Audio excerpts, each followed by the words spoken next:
Maíra Goulart, bem-vinda. Como é que você está? Tudo bem? Eu estou ótima. Ontem a gente fez o lançamento do nosso segundo volume do Guia Lapcom de Eleições Municipais. Então, eu estou ansiosa em comentar a pesquisa Quaes, né, e os dados que a gente levantou, e vou disponibilizar para vocês o nosso levantamento, que fala do cenário das eleições municipais em diferentes municípios do Rio de Janeiro, das 6 regiões do Rio de Janeiro. E é muito nítida como a capital ela pré-configura as articulações que são feitas nos outros municípios, mas que eles têm também, sim, um grau de autonomia. Mas eu não quero deixar de comentar, porque foi o último comentário que eu fiz da outra vez que eu vim na semana passada, que é essa temática Campos Neto. A gente não pode esquecer, precisamos falar disso todo dia, que Campos Neto está já se apresentando numa articulação nacional para a sanitização de Tarcísio, né? A gente vê um conjunto considerável das elites econômicas e intelectuais do Brasil resgatando o Tarcísio do bolsonarismo e querendo apresentar ele como um futuro candidato à presidência moderado, um liberal, e Campos Neto vai ter um papel determinante nessa pré-configuração. A investida do presidente nesse diálogo com Campos Neto, nesse diálogo, não é bem um diálogo, nessa incidência no debate, e deixando bem claro, né, que o Banco Central vai ser, sim, instrumentalizado eleitoralmente para fragilizar o governo. Por quê? A gente não pode deixar de lembrar que semana passada estiveram num banquete, numa festa, a convite do Tarcísio, o Campos Neto e vários elementos do setor financeiro brasileiro. Então, eu acho que esse é um tema grave e vem num contexto em que se discute, em que se cria um factoide, que é um esgotamento orçamentário, um excesso de expansionismo fiscal. Todos os editoriais dos grandes jornais nos últimos dias e na televisão também fizeram falas nesse sentido, né? Que o governo está encontrando os limites dos ajustes via arrecadação e que agora precisaria cortar gastos. Começa um balão de ensaio sobre vinculação da Previdência e do BPC, desvinculação da Previdência e do BPC à inflação, que é algo que deixaria a parcela mais vulnerável da nossa população a esmo, né? Sem poder de compra, para aquele poder de compra famélico, que é o que o BPC garante. Acho que o governo está dando sinalizações interessantes nesse sentido, de que essas desvinculações não ocorrerão, mesmo a Simone Tebet falou algo nesse sentido. Então, eu acho que a gente vive uma conjuntura... Pode completar, por favor. A gente vive uma conjuntura em que esses limites do discurso liberal e desse componente dessa frente ampla, né, que tem elementos também neoliberais que sustentam o governo, estão se reajustando diante dessa ascensão do Tarcísio como um candidato do mercado, com o apoio do mercado e do presidente do Banco Central. Eu acho que avisaram o Lula, né, de ontem para hoje e tudo mais, aliás, ao longo da semana, dessa incidência, como você quis dizer assim, do presidente do Banco Central, Roberto Campos Neto, para ele soltar esse coice hoje em cima do presidente do Banco Central.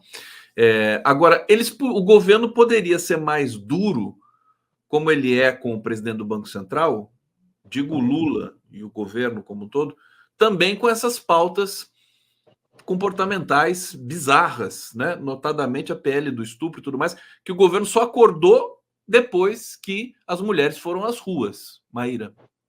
Perfeito. Esse é o outro tema mais importante da nossa conjuntura e que, finalmente, eu acredito que a gente está diante de uma oportunidade, não só de reverter esses ventos reacionários no Brasil, mas também, a partir da relevância do nosso país e do nosso presidente nesse campo do soft power, né? Nesse campo que lida com prestígio, questões de legitimidade, e como porta-voz dos oprimidos, que é como Lula sempre se apresentou, eu acho que agora a gente tem uma janela de oportunidade. Por quê? Porque, pela primeira vez, os avanços desse campo, que eu não gosto de chamar de conservador, eu gosto de chamar de reacionário. E nem gosto de usar o termo costumes, porque a gente está falando de direitos civis. E a gente está falando de um entendimento que tem a ver com a restauração de uma sociedade patriarcal para moldes anteriores às críticas e limites que o direito, o Estado de Direito, impõe a essa sociedade patriarcal. Por que eu estou dizendo isso? Porque nós, o campo progressista, sempre fizemos uma resistência a esses avanços do campo político reacionário. Porém, né, agora, nesse momento, diante da PEC do estupro e da PEC da privatização das praias, começa a surgir um movimento de baixo para cima. Ou seja, segmentos, mulheres evangélicas, mulheres que estão num campo não progressista, né, não necessariamente tocadas, não são as feministas que estão reagindo. É a sociedade de modo geral. Por quê? Porque o campo reacionário encontrou seus limites na sociedade, encontra seus limites nas preferências sociais. Essas lideranças que reverberam esse projeto reacionário de extrema-direita global fazem investidas contra o Estado Democrático de Direito. E como o Estado Democrático de Direito e os direitos civis são coisas muito abstratas, a gente fala de direito reprodutivo, de direito de ir e vir, né, no caso das praias, são coisas muito abstratas.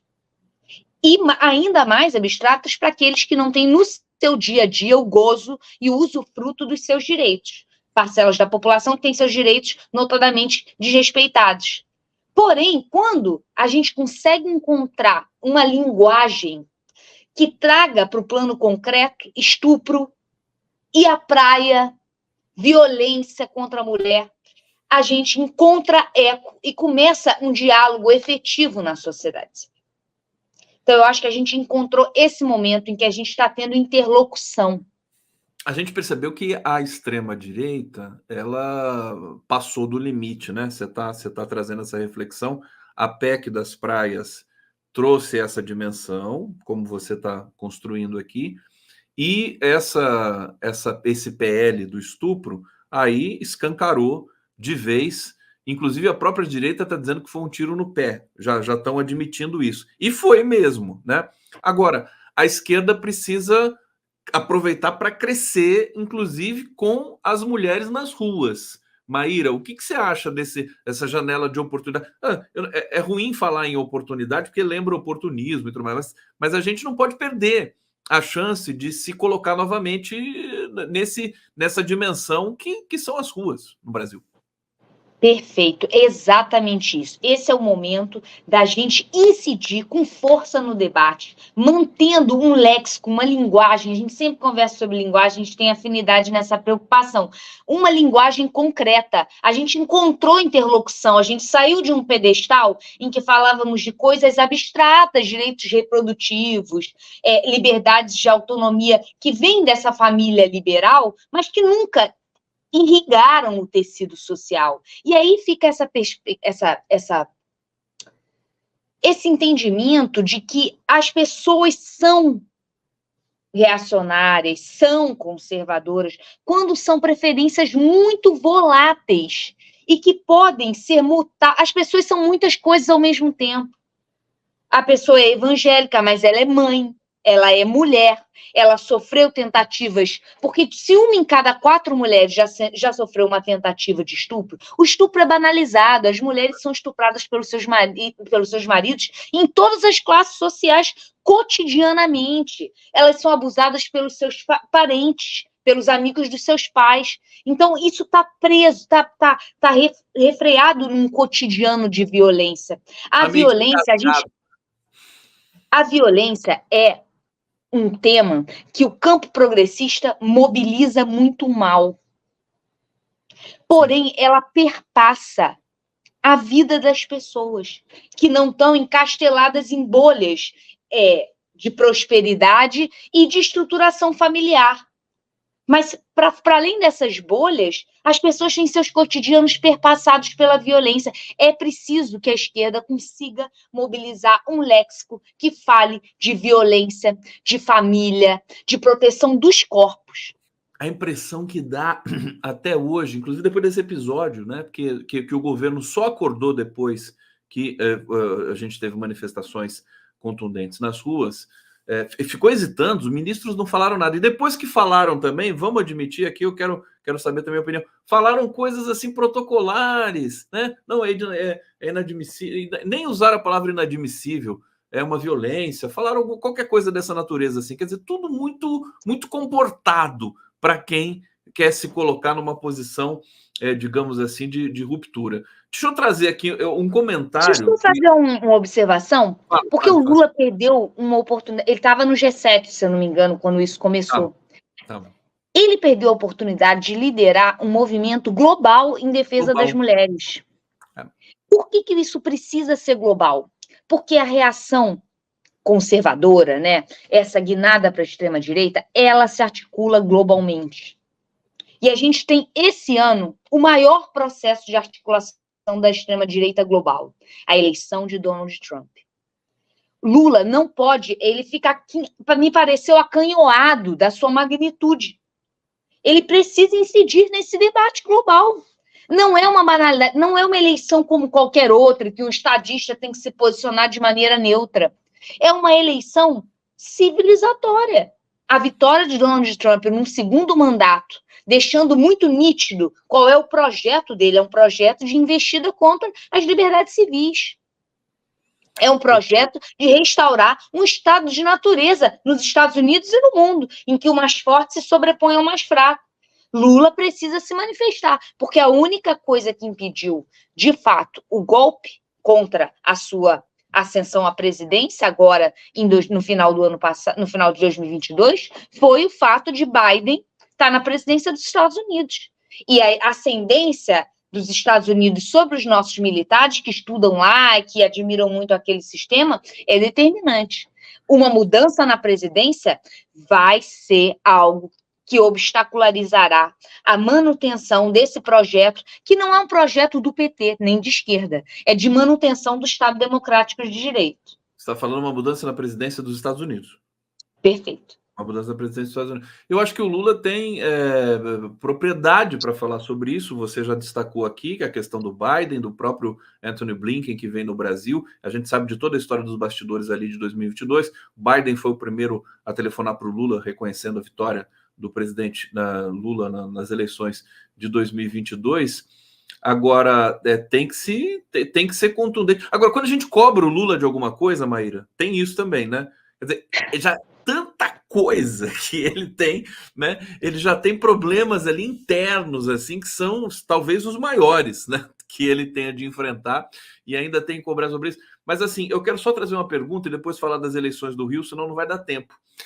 O Moacir Moa está dizendo aqui, gostei do presidente da pergunta do Lula. Se tua filha ou neta fosse estuprada, você vai aceitar e criar o filho fruto desse estupro? Quer dizer, é uma coisa que, assim, eu não gosto dessa pergunta, né? Se fosse com teu filho. Mas chegou num nível de baixeza esse debate, que o Lula teve que perguntar sobre isso. Como é que você classifica essa estratégia, vamos dizer assim, do presidente? Eu acho que essa deve ser a estratégia de todos nós que queremos nos comunicar para fora das nossas bolhas. O que a gente está pensando como baixeza é o único canal comunicacional que está aberto.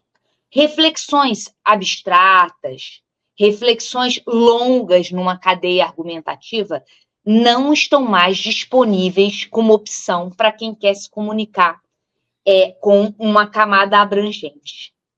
Houve uma mudança nas estruturas de formação da opinião pública que demandam, para quem deseja se comunicar com um grande público, que utilize esses atalhos comunicacionais, que é claro, são reducionistas, é claro que, de alguma maneira, evocam essa ideia de baixeza, mas se a gente continuar insistindo na nossa forma de nos comunicarmos, a gente vai continuar falando só para nós mesmos e parecendo muito eloquazes quando falamos.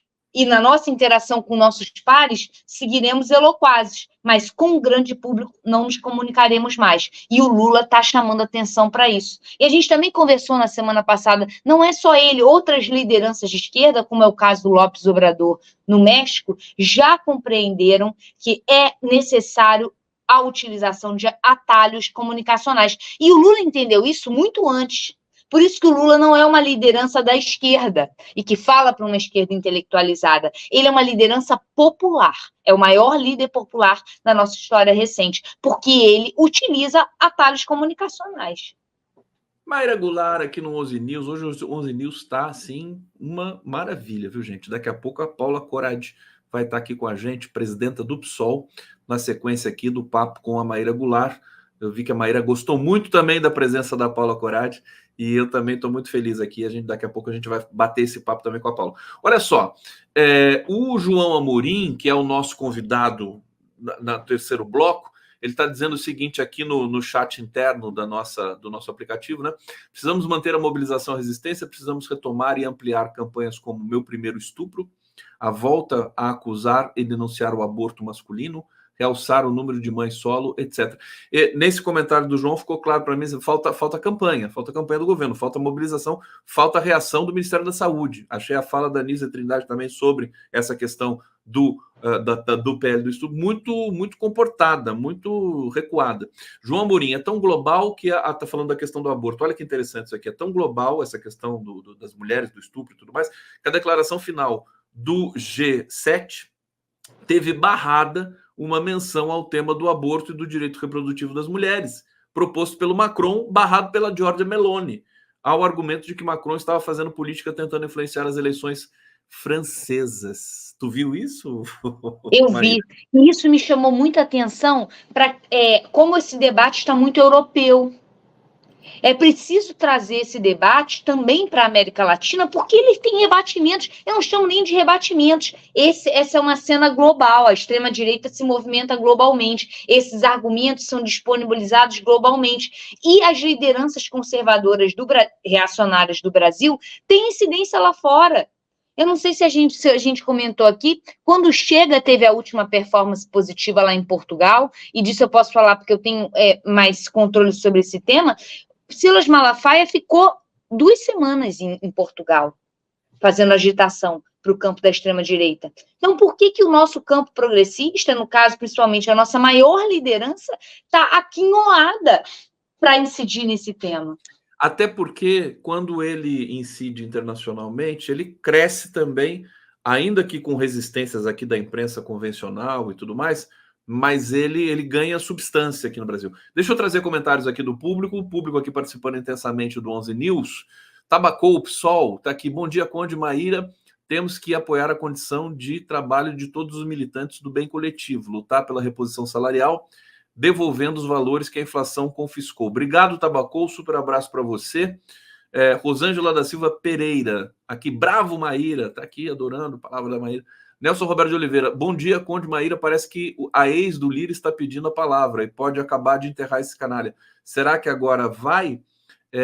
Inclusive tem uma decisão do Alexandre de Moraes, foi feita agora há pouco, de retirar um perfil do Twitter de uma twitteira, né, de um perfil ali, que dizia que o Lira é estuprador, por declarações da mulher dele, da ex-mulher dele.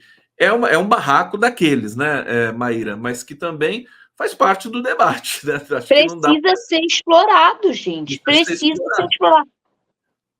Perfeitamente. Olha só, Saulo Cruz está dizendo aqui, o mercado financeiro pressiona o governo para cortar gastos sobre os benefícios previdenciários, porque sabe que essas medidas são impopulares e isso pode fragilizar Lula para 2026. Vamos falar das eleições do Rio de Janeiro. Você tem uma análise vasta aí, inclusive não só da capital, mas saiu uma pesquisa recente que coloca o Eduardo Paes lá nos píncaros da glória, né?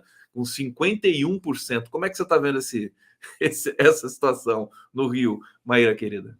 No Rio de Janeiro, a gente tem um cenário de uma frente ampla ainda mais ampla do que a nacional, porque liderada por alguém que não é tradicional do campo progressista, né? O Eduardo Paes, embora ele tenha uma trajetória que jamais se entremeou com a extrema-direita, isso é um mérito que a gente deve reconhecer, ele não é alguém de esquerda, nem que possa ser entendido como tal. E ele está conseguindo costurar, articular uma coligação formal e informal com os principais players do estado do Rio de Janeiro, deixando de lado aqueles que são notadamente bolsonaristas e com compromisso em manter uma postura política favorável ao bolsonarismo na esfera pública, e a esquerda, que está à esquerda do PT, que seria o PSOL, também não vai participar da sua frente ampla. Com isso, ele está, além de ter, né, uma prefeitura bem avaliada, porque veio depois, talvez, da pior performance em prefeitura, que foi a de Crivella, que deixou muitos traumas na cidade. Então, ele goza também dessa perspectiva de fundo do poço. Ele faz uma prefeitura que mobiliza muito investimentos, então é uma prefeitura que faz muita obra, que é visível, que dá festa, que faz show, e a gente não pode deixar de reconhecer.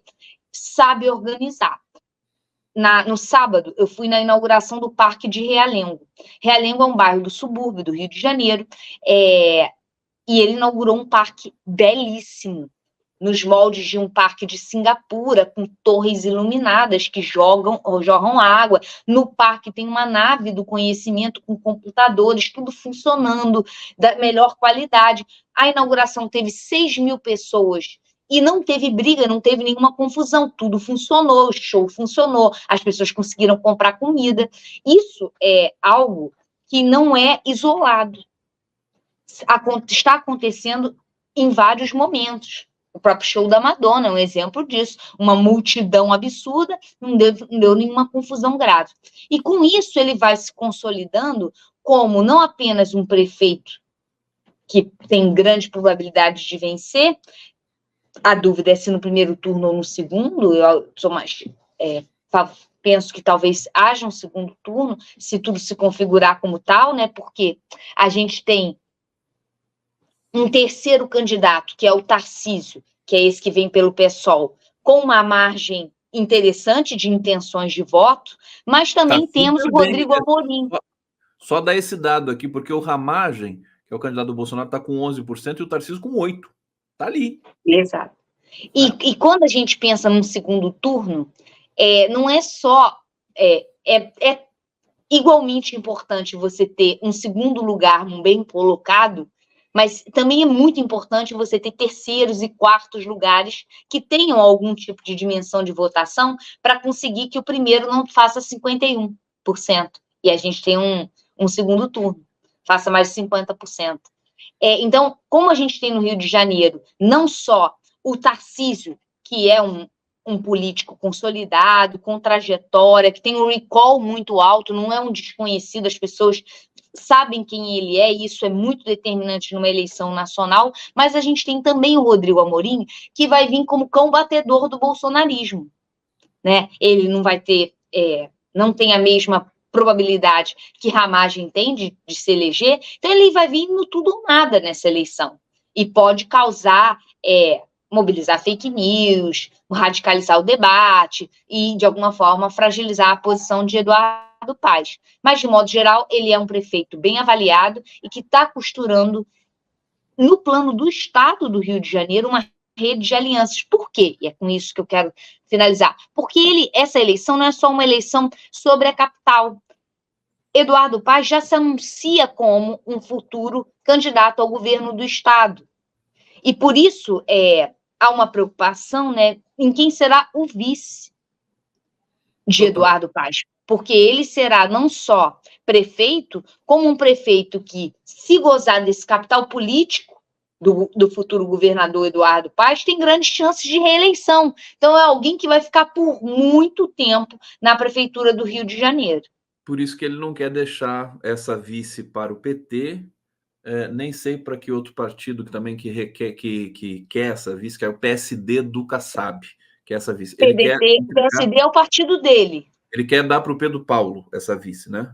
Isso. O Paes é do PSD do Kassab.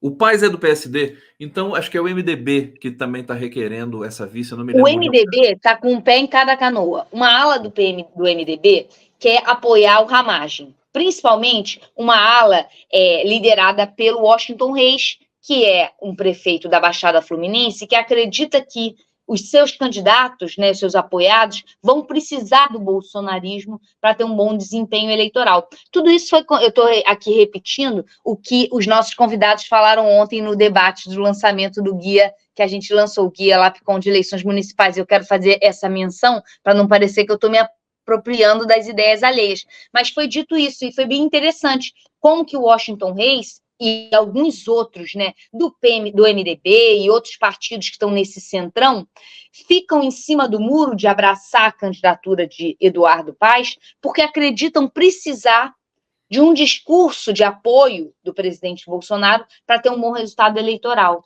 Agora, mais em cima do muro do que a situação também aqui em São Paulo, ninguém, né, é uma coisa impressionante. Mas não vai dar tempo da gente falar de São Paulo. Eu vou fazer uma última pergunta para a Maíra, já recebendo aqui com todo carinho Paula Corradi, presidenta do PSOL. Seja bem-vinda aqui. Está correto, é Corradi mesmo, né? Paroxítono, né? Tudo bom, Paula? Seja bem-vinda. Tudo bem, muito obrigada.